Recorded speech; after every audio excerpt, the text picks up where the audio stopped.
반드시 벌을 받아야 됩니다. 벌이 무서워서라도 우리는 죄를 안 짓게 되는 거예요.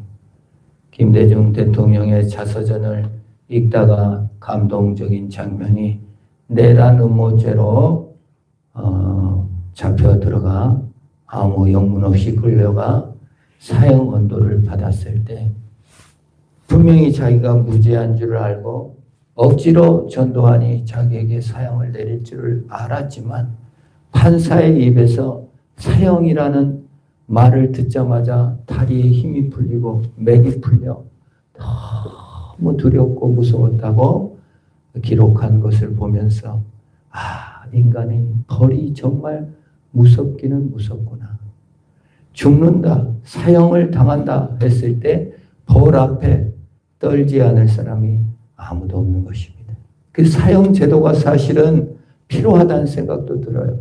박효진 장로님이라고 과거에 교도관으로서 사형수 집행만 했던, 사형수 집행을 매체 전선에서 했던 교도관이 쓴 수기와 간증을 들었는데 그 지종파 김현양을 비롯하여 여러 사형수들이 정말 죽음 앞에 덜덜 떨고 이 사형장으로 갈 때 오줌을 싸고 두려워한다는 거예요.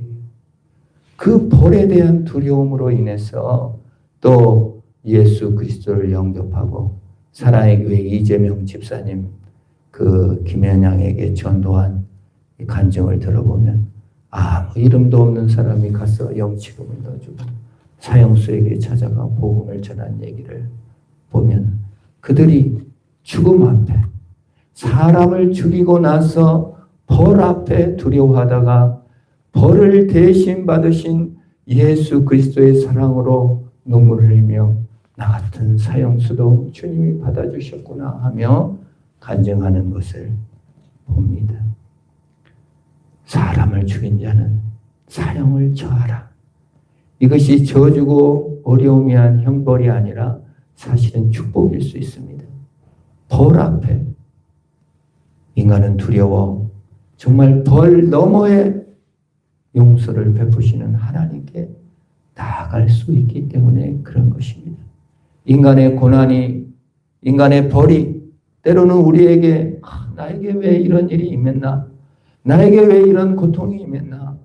나에게 왜 죽음이 임했나? 내게 왜 어려움이 임했나? 건강에 어려움이 있었나? 하지만 사실은 후속 조치, 건강을 뛰어넘어 고난을 뛰어넘어 죽음을 뛰어넘어 우리를 사랑하신 예수를 보게 하시는 하나님의 자비와 능력은 것을 우리는 깨닫습니다. 그래서 벌이 나쁜 게 아니에요. 지금 사형 제도가 거의 없어지다시피 해요. 전 세계가 사형 제도를 문을 닫고 있습니다. 아무리 극악무도한 죄를 져도 무기징역밖에 안 살아요. 10몇 명씩 죽였어도 무기징역이에요. 그럼 무서워하지 않아요. 여러분 벌이 무서워야 됩니다. 사형이 무서워야 됩니다.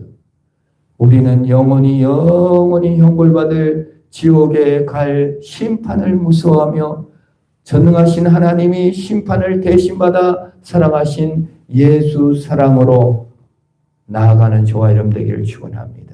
그래서 성경은요 사형 제도를 좀 필요악이라고 봐야 되나요? 하나님의 후속 조치, 예수 그리스도조차도 사형받아 죽으신 것을 우리는 볼 수가 있습니다. 고의적 살인에 대하여 용서를 베푸신 그리스도 앞에 나가야 되는 것입니다. 13절에는 고의적 살인이 아닌 우발적 과실치사에 대해서 설명하고 있습니다. 이건 참 어려운 본문이에요. 여러분 이 본문을 읽으시면서 의아함에 빠져야 합니다. 우리 한번 읽어볼까요? 13절 만일 사람이 고의적으로 한 것이 아니라 나 하나님이 사람을 그 손에 넘긴 것이면 내가 그를 위하여 한 곳을 정하리니 그 사람이 그리로 도망할 것이며 과실치사 우연히 차가 실수로 사람을 치어 죽게 했다. 그 사람 잘못입니다. 과실치사입니다. 근데 오늘 성경에 너무 이상한 말이 있어요. 고의로 한 것이 아니라 보면 과실치사죠. 근데 거기 이어지는 본문이 우리를 심각한 고민에 빠지게 합니다.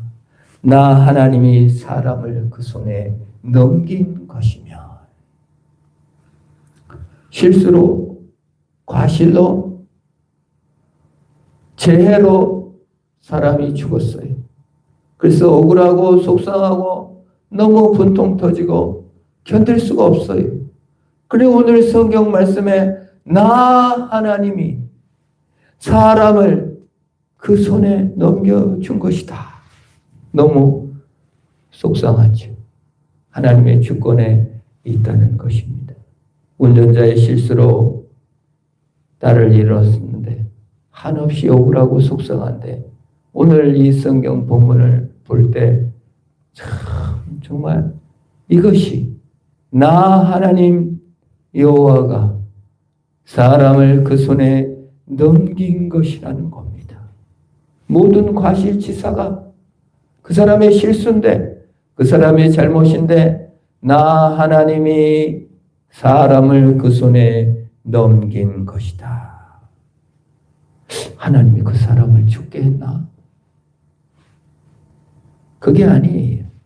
하나님의 허락하심에 일어났다는 것을 말합니다. 분명 하나님 사람의 실수입니다. 부주의입니다. 우연한 일입니다. 그런데 하나님이 허락하셨다는 겁니다. 하나님이 실수를 허락하셨다는 말인가? 참 어렵죠. 이 성경은 로마서 8장 28절로 들어가서 다시 한번 묵상해 봐야 됩니다. 로마서 8장 28절에 우리가 알거니와 하나님을 사랑하는 자 곧 그 뜻대로 부르심을 받은 자에게는 모든 것이 합력하여 선을 이룬다고 말씀하셨습니다.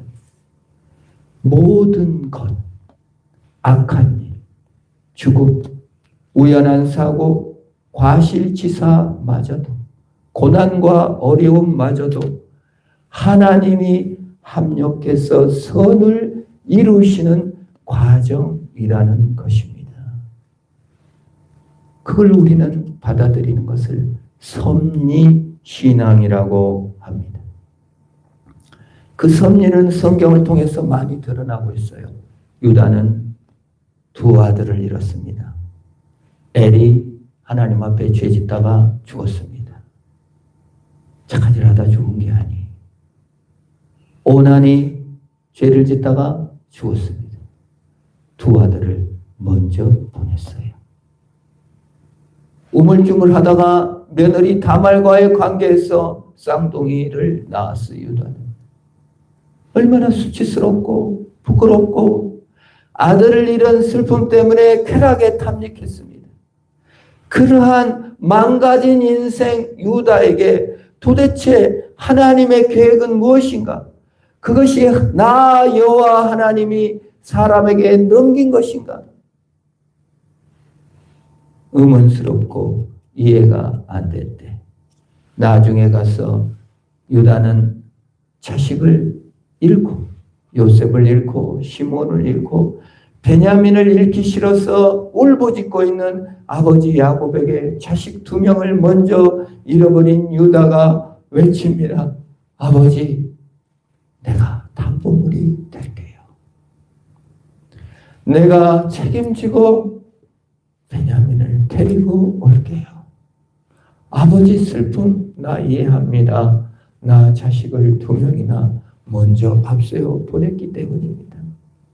우물쭈물 하다가 책임을 이행하지 않고 슬픔 속에 빠져 쾌락을 탐닉하다가 며느리와의 관계에서 쌍둥이를 낳은 나 자신, 이 연약한 나 자신, 아버지 그렇게 우물쭈물하고 있다가는 우리 가족 전부 다 굶어 죽습니다. 내가 담보물이 될게요. 라고 하며 야곱을 설득하여 이스라엘 민족을 살리는 계기를 마련하는 것을 볼 수가 있습니다. 우리 예수님은 우물쭈물하지 않으시고 책임을 방기하지 아니하시고 대신 오셔서 죽어주심으로 우리를 생명의 길로 인도하신 것입니다. 우리는 이해할 수 없을 때가 많아요. 우리의 고난을, 우리의 어려움을, 우리의 상처들을 이해 못할 때가 너무 많습니다. 그런데 오늘 성경에 나 하나님 여호와가 그 사람의 손을 넘긴 것이며 그리고 모든 것을 합력하여 선을 이루시는 하나님의 손을 붙잡으라고 말하는 것입니다. 도피성으로 도망가게 하라는 겁니다. 사실은 내가 영원한 도피성 대신 예수 그리스도로 살으라 그 말입니다. 그리고 그 사람에게도 영원한 도피성 대신 예수께 피하도록 하라 그 말입니다.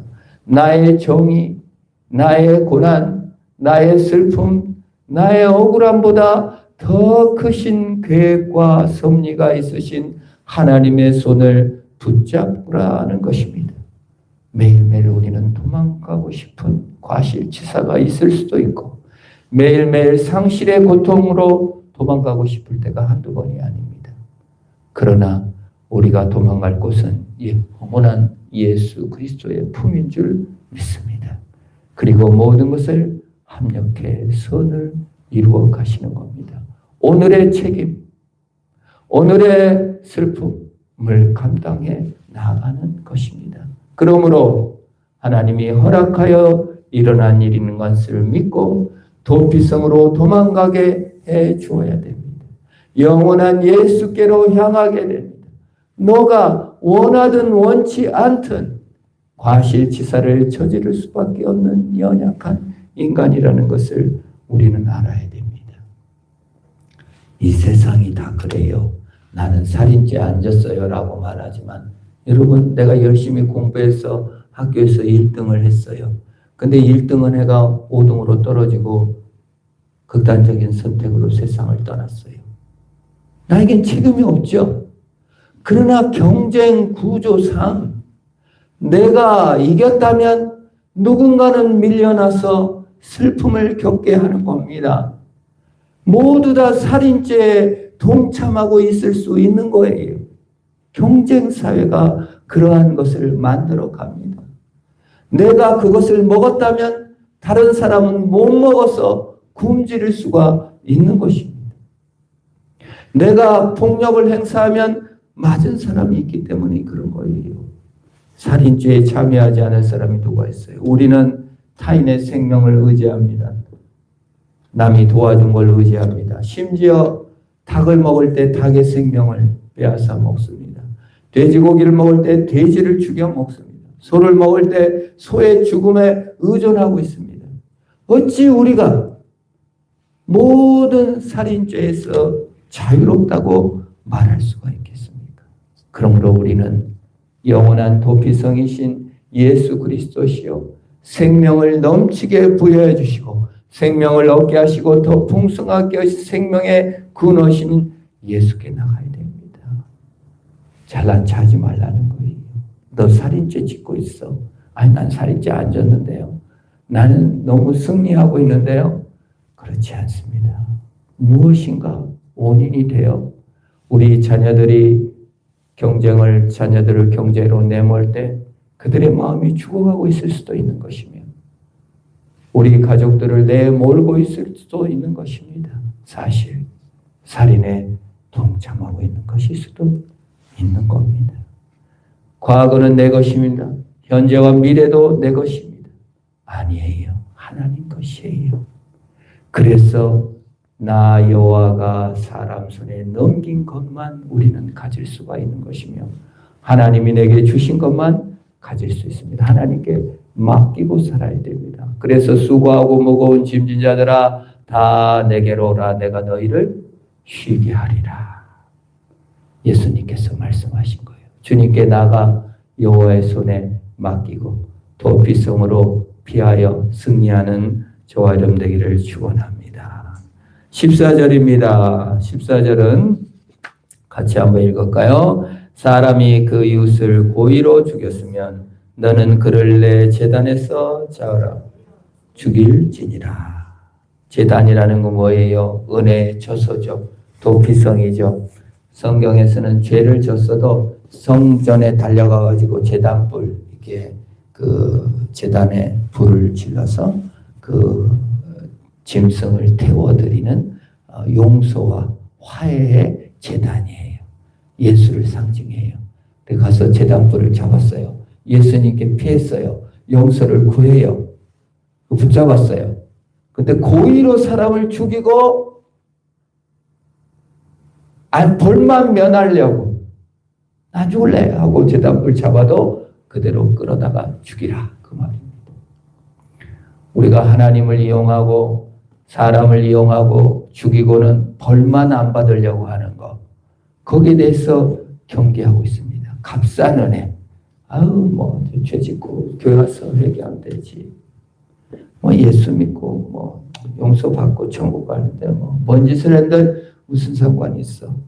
이렇게 말하는 사람들에게 예수님의 희생이 얼마나 값진 것이며 벌보다는 죄를 무서워하고 죄보다는 그리스도를 사랑함으로 죄와 벌을 승리하라고 말하는 겁니다. 구약 성경에 다윗 장군, 다윗 왕의 부하 요압이라고 있어요. 요압이 좀 나쁜 놈인데 아직 안 죽었어요.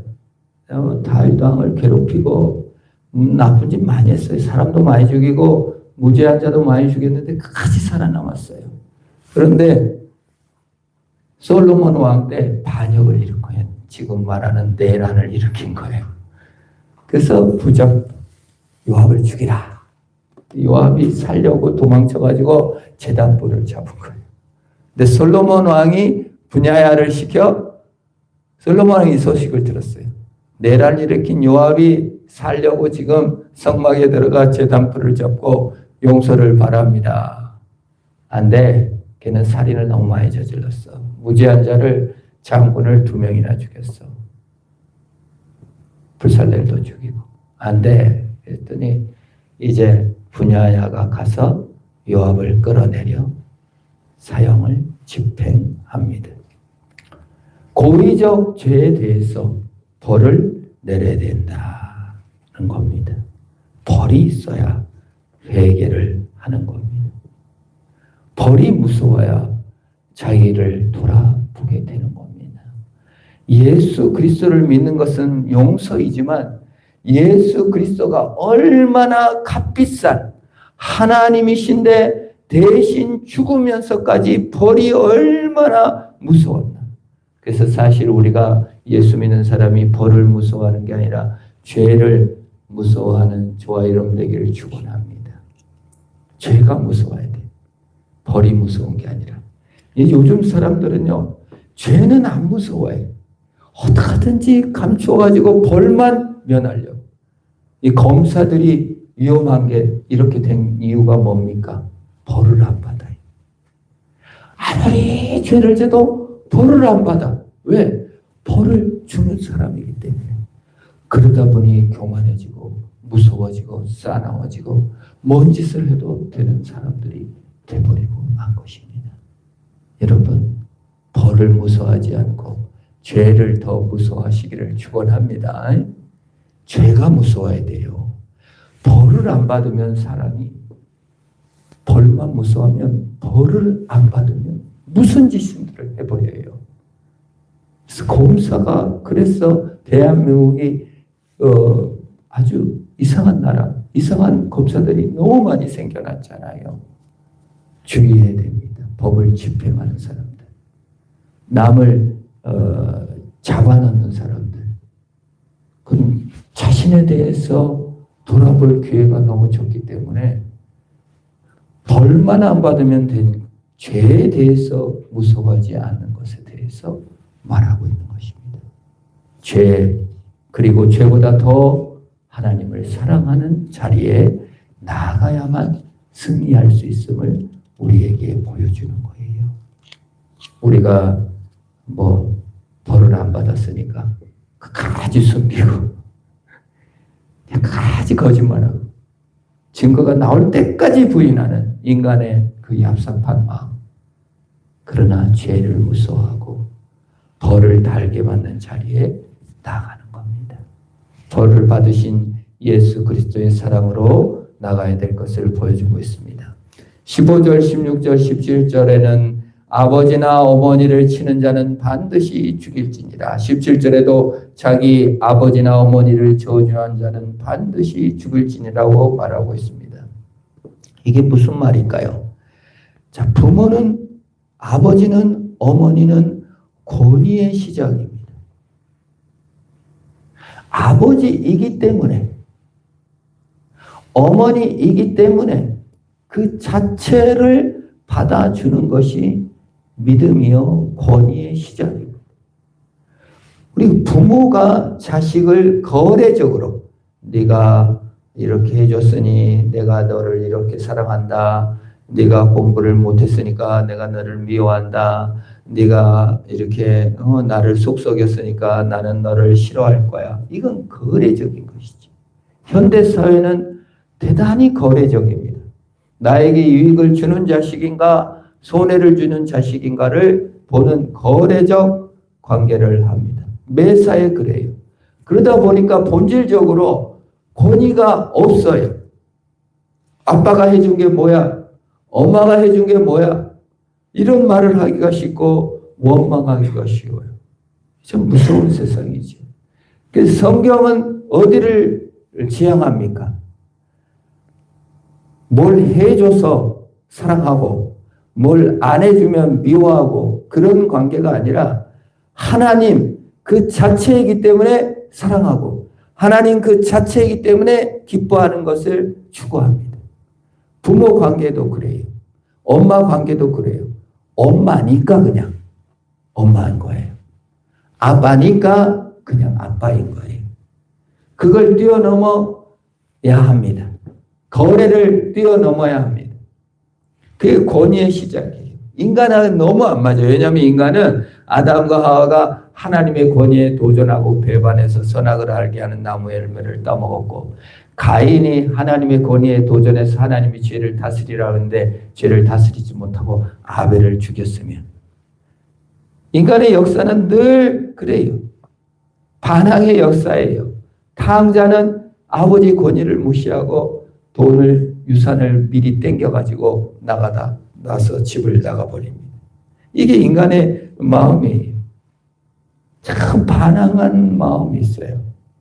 권위를 도전하는 마음이 있어요. 인정하지 않아요. 남편을 인정하지 않는 마음, 아내를 인정하지 않는 마음, 자식을 인정하지 않는 마음, 저것이 왜 나한테 와가지고 나를 괴롭히나? 정말 폭력적이죠. 내 중심으로 파악할 때가 많다 그 말이에요. 거기에 대해서 하나님이 법령으로서 차단을 내립니다. 야, 여기서 네가 잘해준 엄마냐 못해준 엄마냐가 중요하지 않다. 그냥 그 자체다 그 말이에요. 하나님을 믿을 때 이런 거래적인 마음을 버려야 된다는 걸 알고 있는 거예요. 하나님을 믿을 때 하나님이 얼마나 잘해줬나? 하나님이 뭘 해줬나? 그래서 딱 예수 믿으라고 했더니 어느 분이 교회 나가면 돈이 나와요, 떡이 나와요. 돈을 내고 다니라는 데를 내가 왜 나가요? 너무 사실적인 말이에요. 그래서 내가 고개가 끄덕끄덕해지더라고요. 엄마를 왜 섬겨요? 엄마를 왜 효도해야 돼요? 돈이 나와요? 떡이 나와요? 그냥 엄마니까 하는 겁니다. 하나님이니까 하는 겁니다. 나에게 상처 줬으니까, 나에게 잘해줬으니까 아니라 그 자체로 한 부모라 그 말입니다. 그게 인간, 그게 하나님의 법이에요. 짐승과 다른 법이죠. 우리 나가는 길에 뭉치를 보시면 앞에 뭘 이렇게 달고 있을 거예요. 이 성관이 교회에서 사는 시간 10시간, 성관이 가서 사는 시간 10시간. 그거 없어졌어요. 그러면 성관이 가 있는 거예요. 거기서 간식도 주고 막 이뻐해 주니까 충성심이 없어. 주인에 대해서 불러서 오지를 않아요. 그래서 제가 내가 하나님에 대해서 어떻게 생각하나? 나를 이뻐해주고 나를 좋아해주고 나에게 좋은 일만 생길 때만 하나님인가? 간식 주고 이렇게 했을 때만 하나님인가? 아니면 정말 나를 지으시고 나를 위해 대속의 죽음을 죽으시고 영원한 사랑을 베푸신 하나님 그 자체로 하나님에 대해서 만족하나? 좋은 일이 생겼으니까, 나쁜 일이 생겼으니까, 이런 그냥 환경에 따라 하나님을 사랑하는 자가 아니라 하나님 그 자체를 사랑하며 부모 그 자체를 사랑하는 저와 여러분이 되어야 될 줄로 믿습니다. 그게 이 땅을 사는 원리예요. 그 다음에 나가는 것이 이웃과의 관계에서 상해에 대해서 말을 하고 있는 것입니다.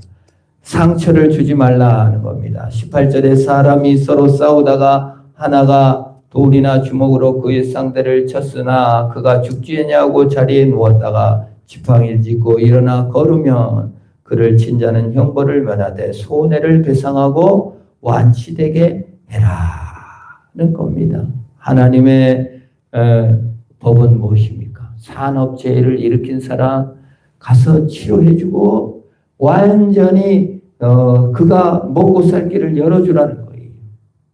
그동안 우리는 뭘 봅니까? 삼성전자에서 일한 사람들이 백혈병이 걸려가지고 막 소송을 벌이고 난리를 치는데 그들은 한 푼을 보상을 안 해주고 변호사 김앤장 쓰는데 200억, 300억을 쓰는 거예요. 그 돈으로 차라리 사고 안 나게 하고 사고 당한 사람들 상처를 싸매주고 보상해주고 평생 먹을 길을 살려줘야 되는데 거기다 돈을 안 써요. 김앤장에다가 200억, 300억 딱 돈치를 하는 거예요. 대기업의 횡포 하나님께서 지적하십니다. 그러지 마라.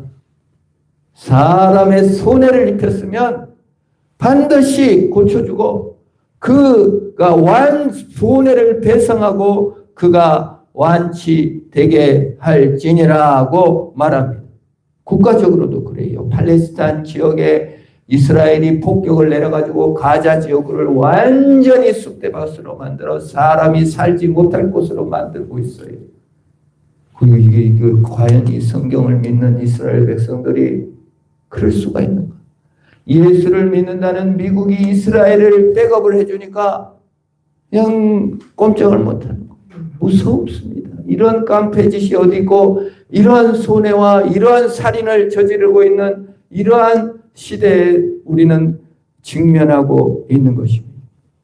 예수 그리스도는 회복과 배상을 위하여 자신을 내어주고 치유하기 위해서 죽어주셨는데 나는 그 미국 국기를 들고 이 데모하는 사람들 이해를 못하겠어요. 미국 사람들이 어떤 사람들입니까?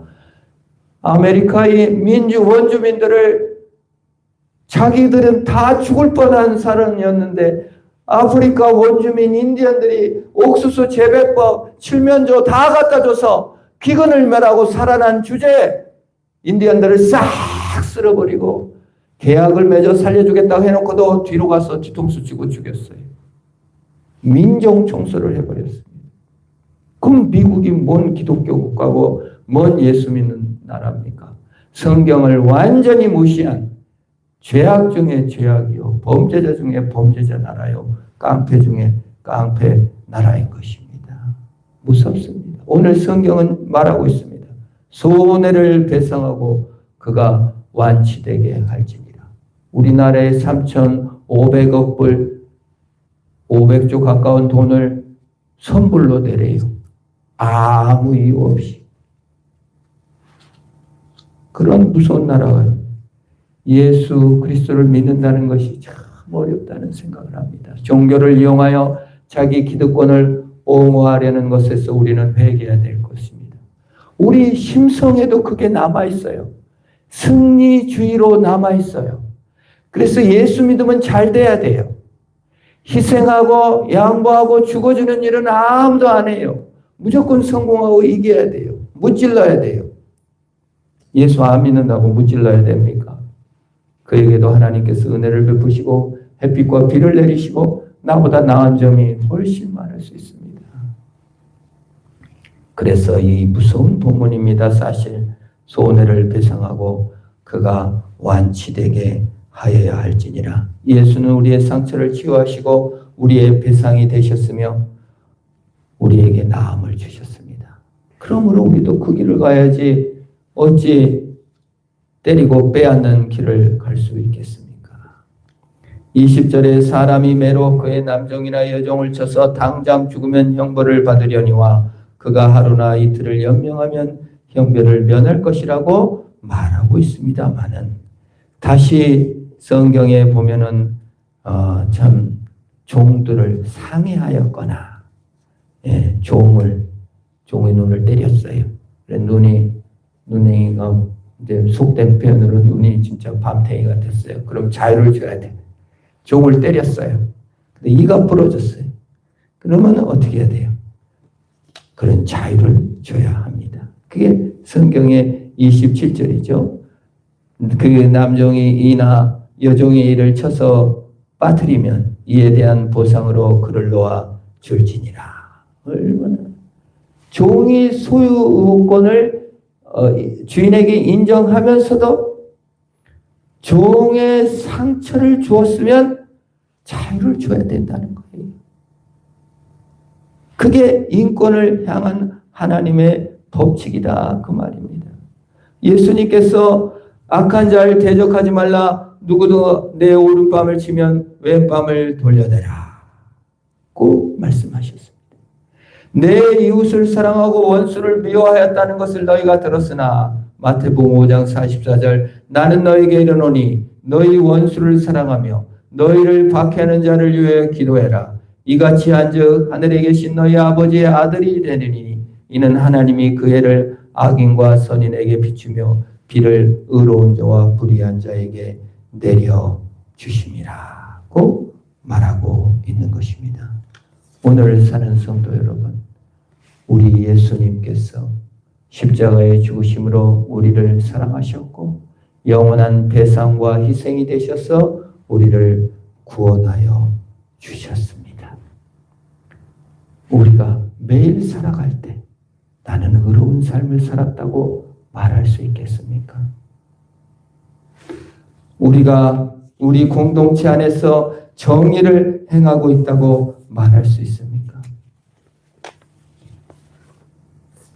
어설픈 동정이 아니라 은혜와 정의를 실천하며 예수 그리스도의 사랑으로 고난을 이겨나가는 것이 우리의 믿음인 것입니다. 부모의 관계 속에서 복음의 은혜를 경험하고 있습니까? 자식과의 관계에서 복음과 은혜를 경험하고 있습니까? 거래의 마음을 내려놓아야 합니다. 상처 입은 이웃을 향해 회복의 손길을 내밀고 있습니까? 우리는 은연중에 살다 보면 누군가의 걸림이 될 수 있고 사련에 동참할 수 있음을 깨달아 주님의 은혜를 발견하며 믿음으로 승리하시기를 축원합니다. 기도합니다. 하나님 아버지 감사합니다. 우리가 이 땅을 살아갈 때 하나님의 정의와 은혜를 바라보고 믿음으로 승리케 하여 주옵소서. 예수님의 이름으로 기도합니다. 아멘.